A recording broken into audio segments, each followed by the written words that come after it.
Si Dionysos était une femme, le premier podcast dédié aux femmes leaders dans l'univers du vin.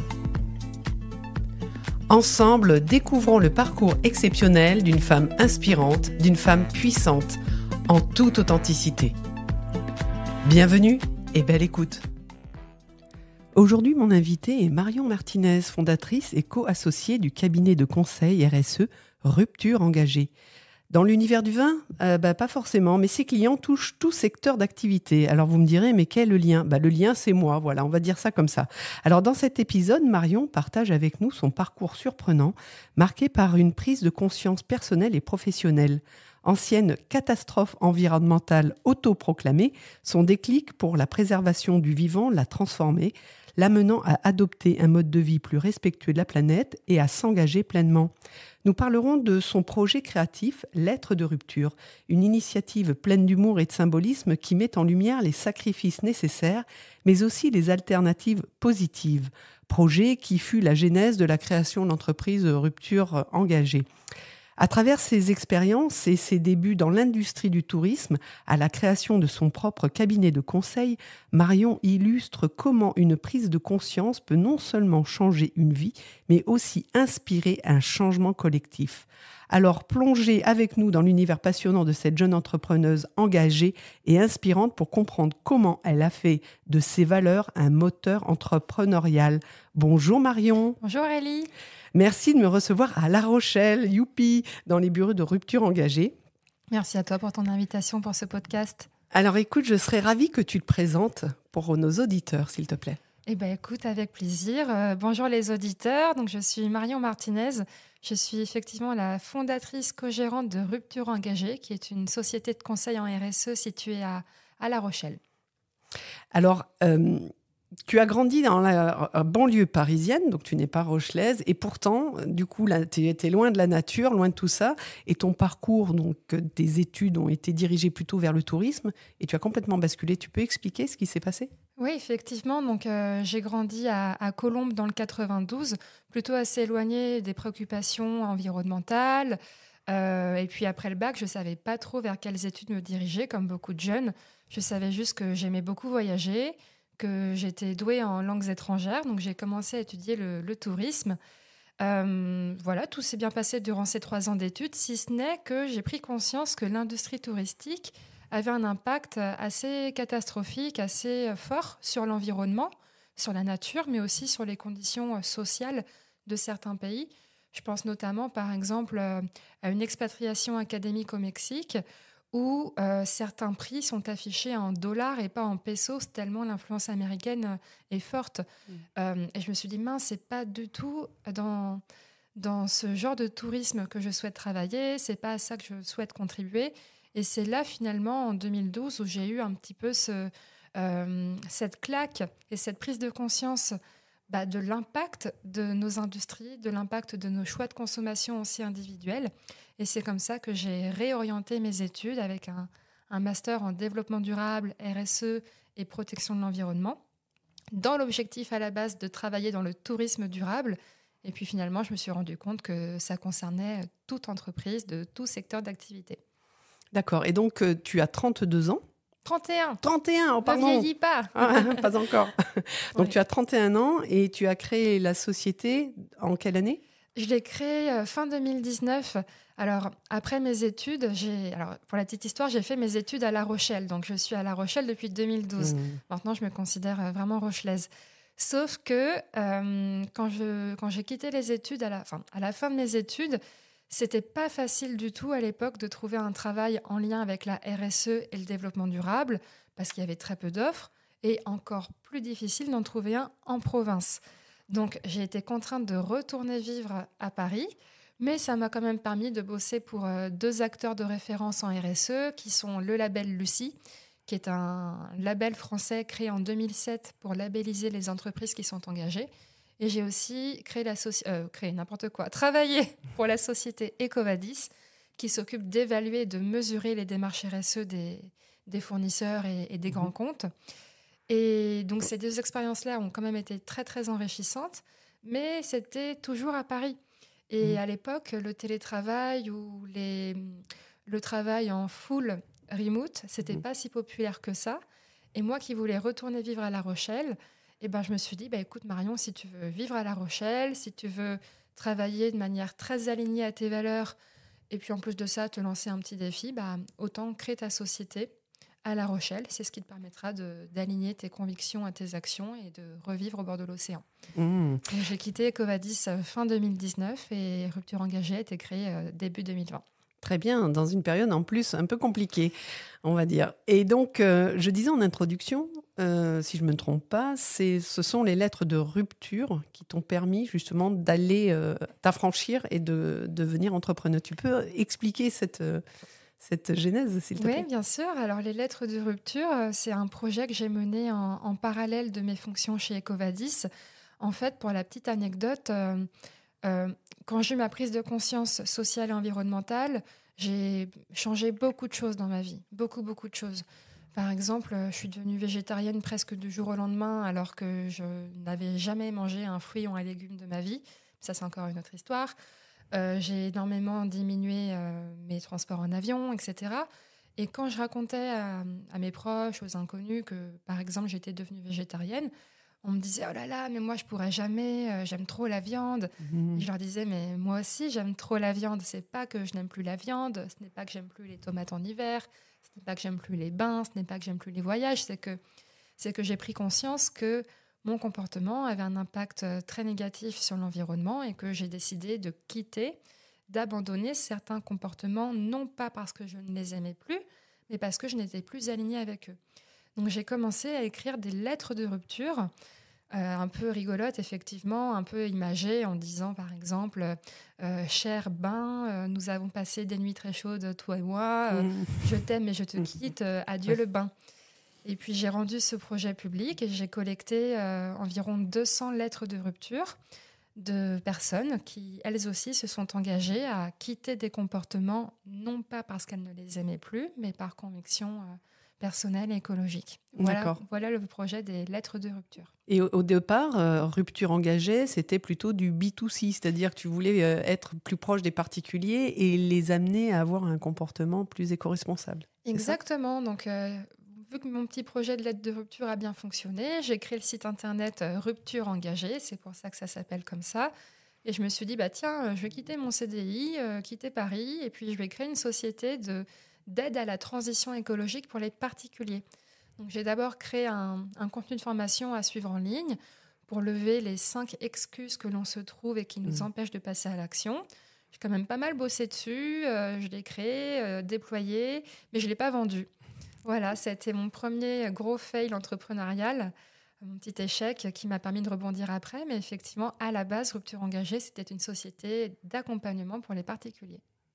Très bien. Et donc, rapidement, 2020, la crise du Covid. Et donc, tu as rebondi de façon... comment tu as fait une étude de marché? Tu as regardé ce qui se passait sur La Rochelle pour pouvoir créer ces besoins? Comment tu as développé cette activité? On va dire que sur la période mai-juin 2020, j'ai commencé à vendre mon offre pour les particuliers qui ne s'est pas vendue. Et sur la même période, il y a mon ancien réseau professionnel... Ecovadis, Lucie. Lucie et les partenaires et l'écosystème associé qui, grâce à toutes les communications que je faisais sur Rupture Engagée, ont vu que j'étais à mon compte et m'ont dit « Ah tiens Marion, on a besoin d'un atelier de sensibilisation à la RSE, on a besoin d'une formation, est-ce que tu pourrais nous aider ?» Et donc très très vite, j'ai compris que ma place n'était peut-être pas auprès des particuliers, surtout que le contexte Covid peut-être éloigner les gens de la préoccupation écologique. Et du coup, c'est comme ça que j'ai repivoté auprès des entreprises et que aussitôt, sur juillet-août, j'ai totalement pivoté et réadapté mon offre pour m'aligner aux demandes entrantes que j'avais grâce à mon réseau. Et finalement, le Covid, ça a été une opportunité puisque personne n'en avait rien à faire que je sois à La Rochelle.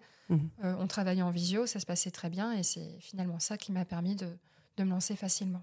Donc aujourd'hui, Rupture Engagée, sa clientèle, c'est à travers la France essentiellement. À travers la France focus essentiellement. Uniquement La Rochelle. Mais avec un focus particulier quand même sur la côte ouest, La Rochelle, Nantes, parce qu'on a une antenne à Nantes maintenant aussi. Ouais, et tout ce qui se trouve entre La Rochelle et Nantes, on essaye de le favoriser. Oui. D'accord. Alors, tu dis que le sport a toujours fait partie de ta vie. Te dépasser, aller au bout de tes objectifs, prendre ta place en tant que femme dans les sports masculins, ne pas se laisser faire des choses trop dures pour toi, c'est ce qui t'a donné vraiment ce mindset pour l'entrepreneuriat. C'est vraiment à travers le sport que tu as trouvé cette force supplémentaire de dépassement de soi et à la fois dans la façon d'aborder les choses et de passer les obstacles, c'est ça? Ouais, je pense que le sport a toujours occupé une place essentielle à ma vie et m'a permis d'aboutir beaucoup de projets personnels. Moi, j'ai toujours voulu montrer qu'en tant que femme, on n'était pas moins forte, on n'était pas moins compétente. Et je pense que pour cette raison-là, je me suis très vite dirigée vers des sports masculins, Comme la boxe? comme la boxe.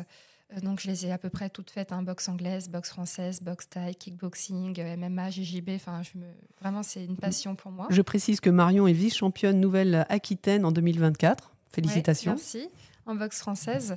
Et donc, effectivement, j'ai commencé la boxe à 16 ans avec cette volonté de dire, en fait, moi aussi, si je veux être sur le ring et si moi aussi je veux cogner pour de vrai, je peux, je suis cap et j'ai pas peur. Et puis, la boxe a entraîné une nouvelle passion qui est celle de la course à pied pour gagner en cardio. Et puis, à 22 ans, je me suis dit, en fait, s'il y en a qui sont capables de courir un marathon, moi aussi, je suis cap. Et ainsi de suite. Et c'est vrai que plus c'est difficile, plus je ressens des émotions qui me transportent et qui me transcendent et qui me portent longtemps après. Et c'est d'ailleurs ce que je suis allée chercher très récemment au travers d'un triathlon format L. Donc, on avait 1,9 km de natation, 90 à vélo et 21 à pied. Et c'était donc une longue course. J'ai mis 7 heures à la faire. Et c'est vraiment ce que j'allais chercher, le dépassement de soi, l'émotion, le pourquoi je suis là, le fait que ce soit dur et de le dépasser. Et heureusement, je crois que j'ai cette passion pour ce genre de sensation, parce que dans l'entrepreneuriat, on le retrouve énormément aussi.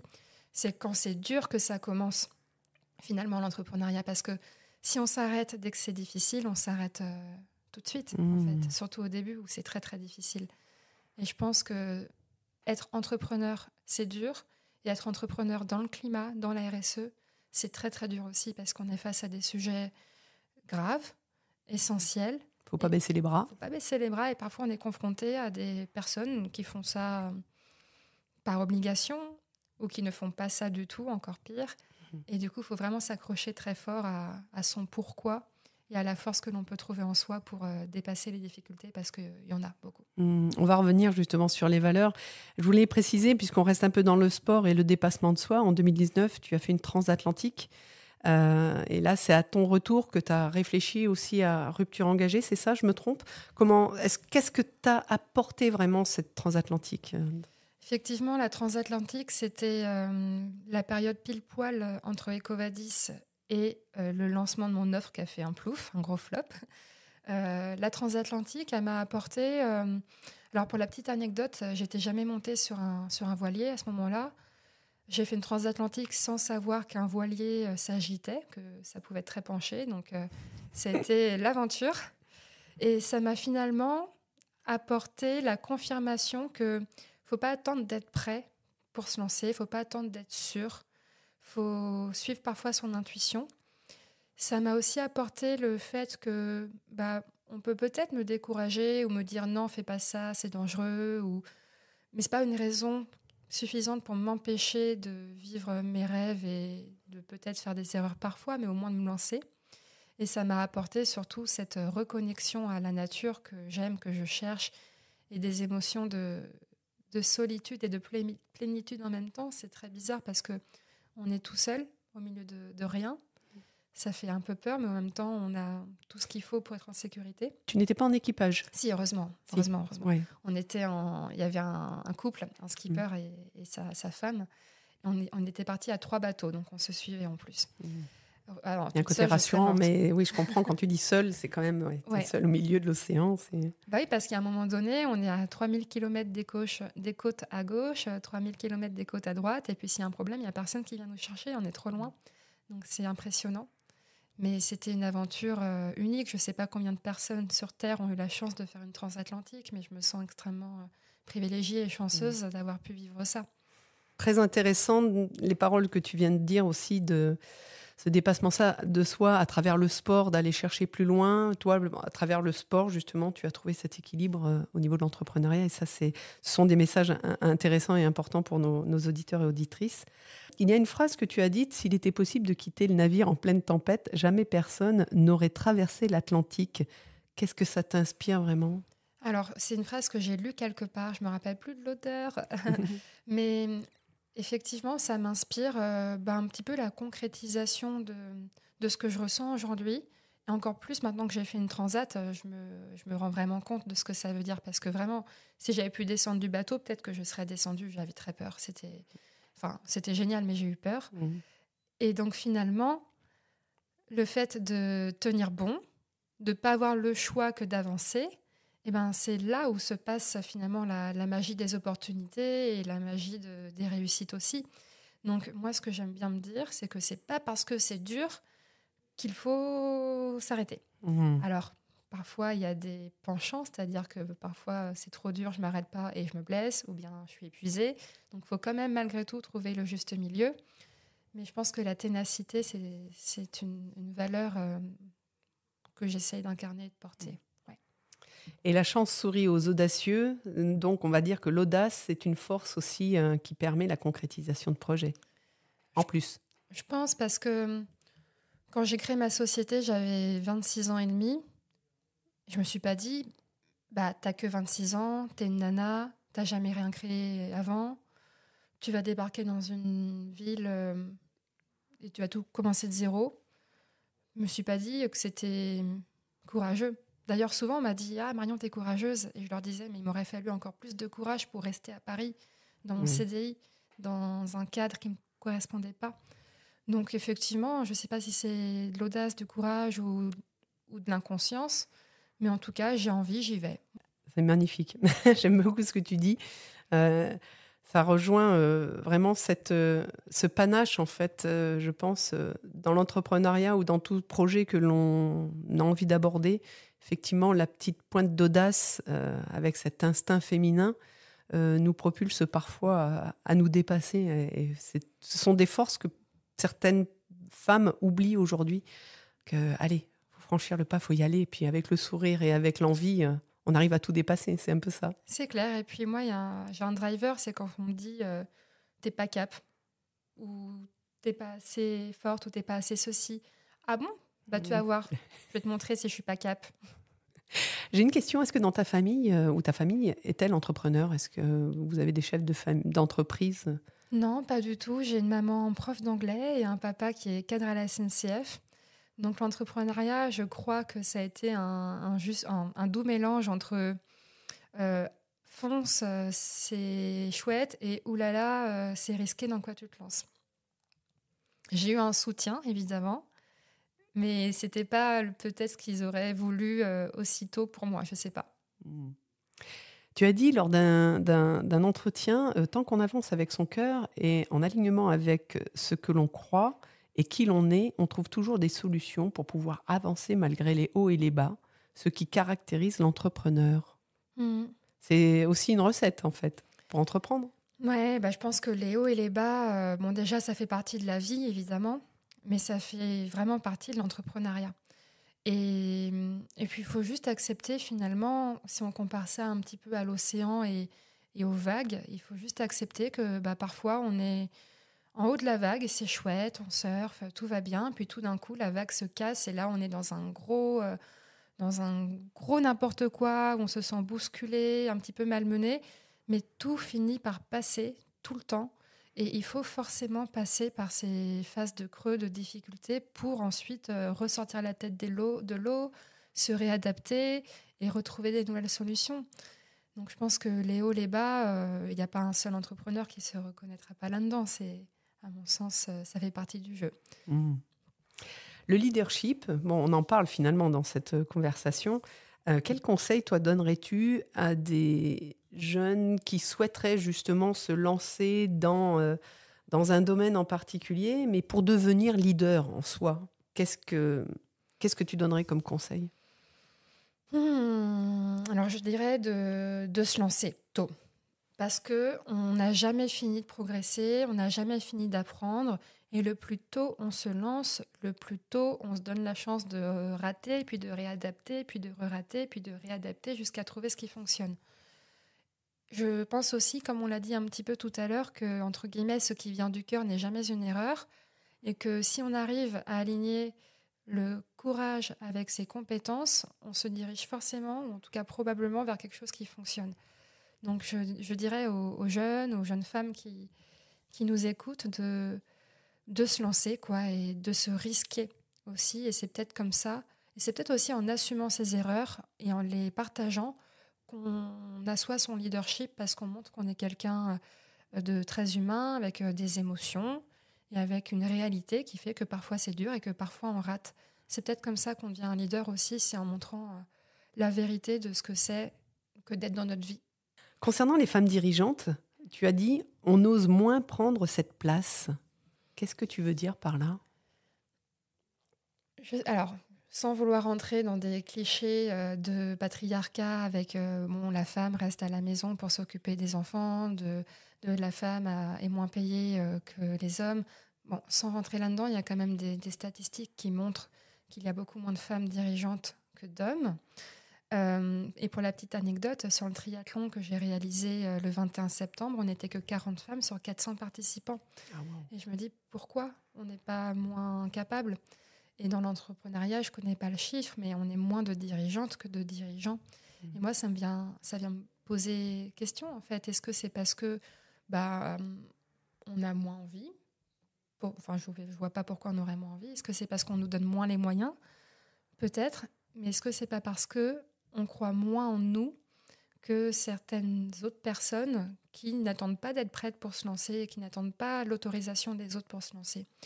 Donc, je pense qu'en tant que femme, il ne faut vraiment pas hésiter à se dire je suis cap, j'ai le droit et j'y vais. Et je m'en fiche de ce qu'on dit. Je m'en fiche du regard des autres. Je m'en fiche des standards ou des héritages familiaux ou sociaux desquels j'ai hérité.